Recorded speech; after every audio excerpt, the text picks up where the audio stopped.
It was a cold autumn evening in a small town. Sarah, a college student, had just moved into a new apartment on the outskirts of town. The apartment was old, with creaky floors and dim lighting, but it was affordable, and she liked the quiet neighborhood.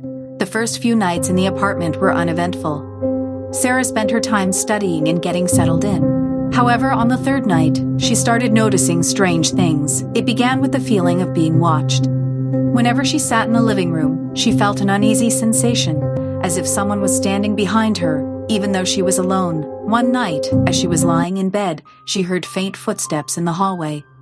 They were slow and deliberate, moving closer to her bedroom door. She held her breath, heart pounding, as the footsteps stopped right outside her door. But when she gathered the courage to open it, no one was there. The next morning, she found her kitchen cabinets open, even though she distinctly remembered closing them the night before. Dishes were out of place, and a chair had been pulled away from the table. Sarah was puzzled, but she tried to brush it off as her imagination, or maybe just forgetfulness. Things escalated over the next few days. At night, she would hear whispers, faint and unintelligible, coming from the corners of her apartment. Objects started moving on their own. A book would be on a different shelf. Her keys would go missing only to be found in strange places, like the bathroom sink. One evening, as she was doing her homework, her phone buzzed. It was a text message from an unknown number. The message simply read, "I see you." A chill ran down her spine. She quickly looked around the room, but there was no one there. Panicked, she called her friend and asked if she could stay over at her place. At her friend's house, Sarah explained everything that had been happening. Her friend suggested they call the landlord to ask about the apartment's history.